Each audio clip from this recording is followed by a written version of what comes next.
everyone? Kelly Link, joined by Rachel Cuerco, and we have Shelly with us here for Sea of Thieves E3 on Twitch, everyone. Really excited. Rachel and I both play this game probably every week, I would say. We get together, hit up Yar. We're very good pirates. We have a channel just for it on our Discord. That's awesome.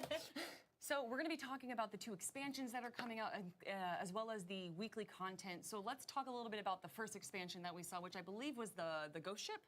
The first expansion for Sea of Thieves since launch. So we launched a couple of months ago now, right? Which was crazy awesome for us. Like in every way, exceeded our expectations. We saw 4 million players come and play in the first couple of months, and something that was really cool as well. Like we always built Sea of Thieves to be something that would be watchable and shareable, and we saw like 5% of people, actually 1 in 20 people, streamed Sea of Thieves as well, which was just amazing for us to see. And then, like, we released our first update a few weeks ago now, which was the Hunger in Deep. I don't know if you guys... Yes, absolutely. The big shark, We've seen the big shark. And so now, as we look forward, as we were shown in the E3 trailer, we have the Cursed Sails coming out in July, and then we have Forsaken Shores. So Cursed Sails, there are these skeleton ships coming to the Sea of Thieves. So, like, actually it's something that... like a while ago, we were quite adamant we were not going to do. So this is part of our testament to always listening to player feedback and like always just growing the game with players. Like it's not just something that we're saying; it's something we're really committed to doing. And we looked at feedback after launch, and we just thought, adding these skeleton ships into the world, like people love the ship combat, yes, but they don't. Yeah, they don't always want to have to like do that with other players. And something that was really cool in Hunger in Deep was like, did you crew up with another crew? So like Hunger in Deep, we actually saw our ship encounters, like whether or not they ended in combat, that halved during the Hunger in Deep.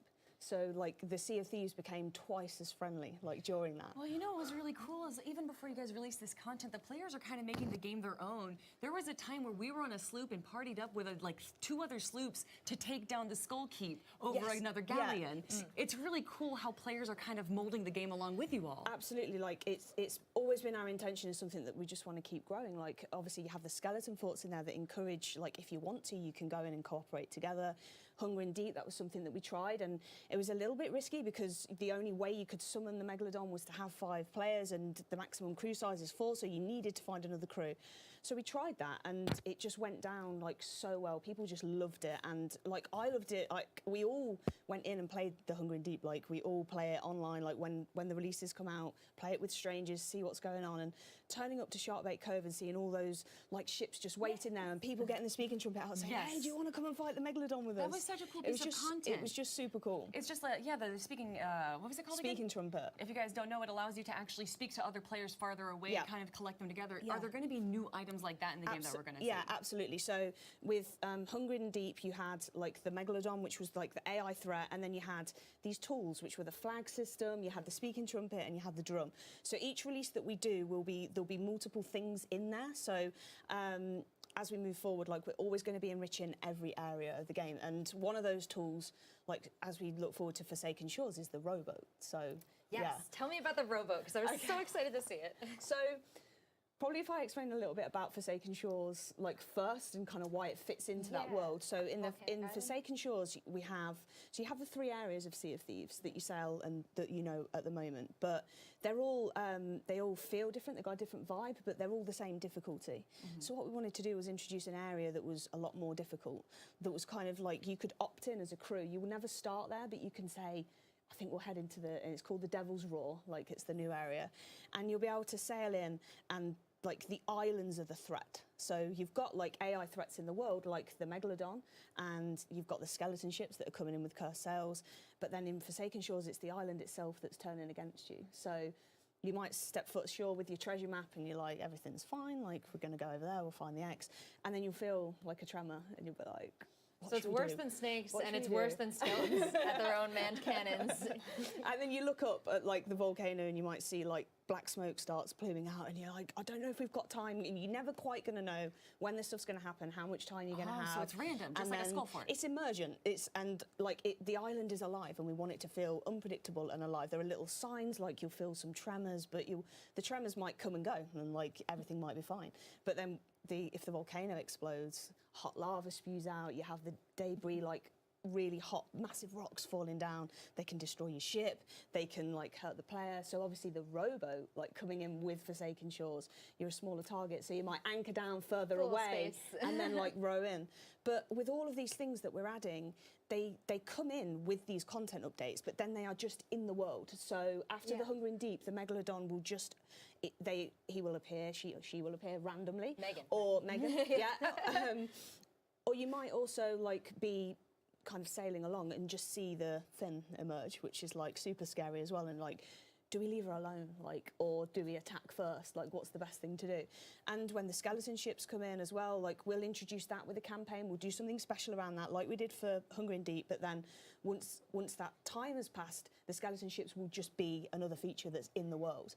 And the rowboat's the same as that. So we hope to see things like, I really want to see like how many people get in a rowboat with a bunch of treasure when the ship's gone down and they're with just a bunch kind of of like TNT and ram it into another one. That's exactly That'd be great. Write that one down, Kelly. I am mentally. One of the questions I want to address too, and one of the coolest things I've found about Sea of Thieves is that the way the loot interacts, like you spend all this time and you hoard all this treasure, and then someone comes and sinks your boat and you lose it all, and that's fine because you're not upgrading your guns, you're not losing progress in the game. Everything is cosmetic.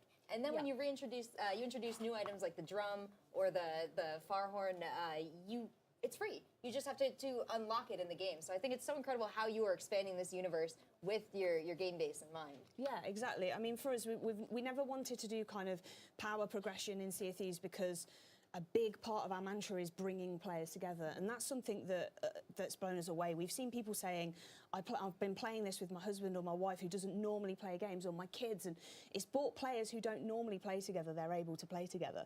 And like our mantra around anyone can come in at any point and just have an adventure. You don't feel like you're too late to join Sea of Thieves because everyone's like higher level than you. So, but the cosmetics are just a really beautiful way of like you can show that you were there and you did that thing. So you beat the Megalodon, you have the shark figurehead. Right. Like only people who were there for Hunger in Deep and beat the Megalodon will have that to show. Is that going to be the same thing that we're going to see with the skeleton ships? Yeah, we will have time. So for each kind of event, each content update, we'll run like a campaign that will have time limited rewards. But we're looking at even updating that from feedback from Hunger in Deep. So people wanted reasons to replay it. They wanted like, I want to go and help somebody else. Like, give me reasons to like do it like again and again and again. So that's something that we're looking to put into ourselves. So yeah. So although we have these planned out.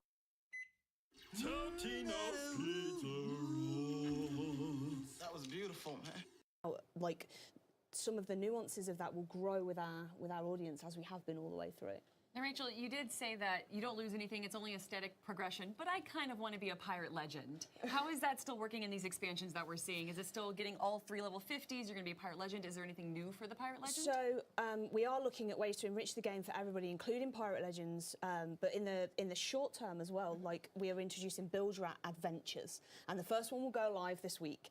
So the Bilge Rats, they're this kind of ragtag renegade like crew. They're a new company. They live like they hang out in the tavern. They've been hanging in the pub, right? Yeah, they got the ratty clothes on. Yeah, exactly. And they just love the spirit of adventure.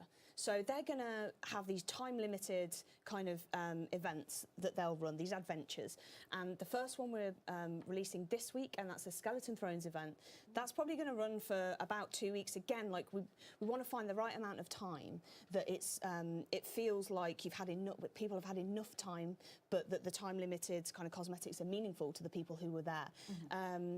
So those events, like the first one's Skeleton Thrones. So we've hidden 10, the Bilge Rats have hidden 10 Skeleton Thrones. We're not telling anyone where they are. They're in really hard to find places. And you need to use your creativity to reach them, like firing yourselves out of cannons. And half of them require you to sit in them with another crew as well. Oh, that's so great. You'll need to recruit people because again, it just worked so well with Hunger in Deep. We wanted to build on that and then use that sense of community. And for doing these activities, you'll earn a new currency which is called Bilge Rat doubloons.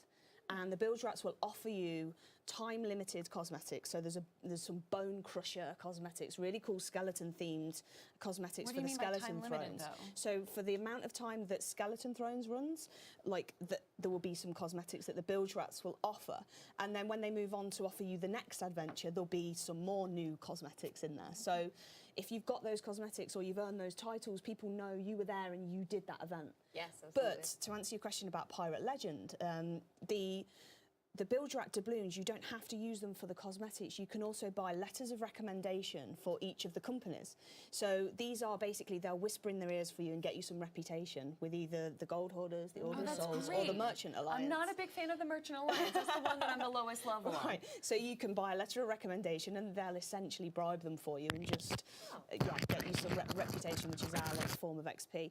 Or you can use the build your act doubloons to buy gold as well. So if you've got something that you're saving for, like a really nice hull or something, you can do the build your act adventures and earn. So you can either earn your cosmetics, you can buy a letter of recommendation, or you can earn some gold. So it's entirely up to players. Shelley, this all sounds so amazing. You've told us a lot about the expansions that we're going to see and the new content with the events that we're going to be seeing. And I want to remind everyone what's going to be coming. So let's check out the trailer for Sea of Thieves.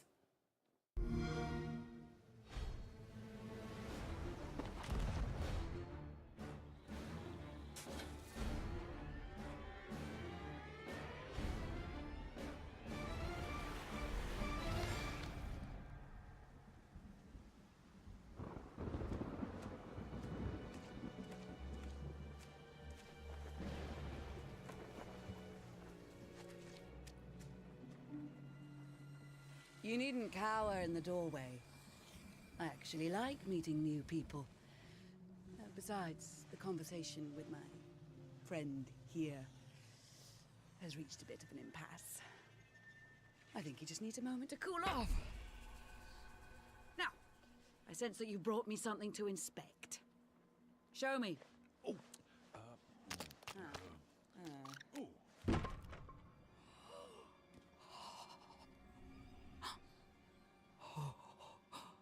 The waves of change roll throughout the seas, and a new land is revealed.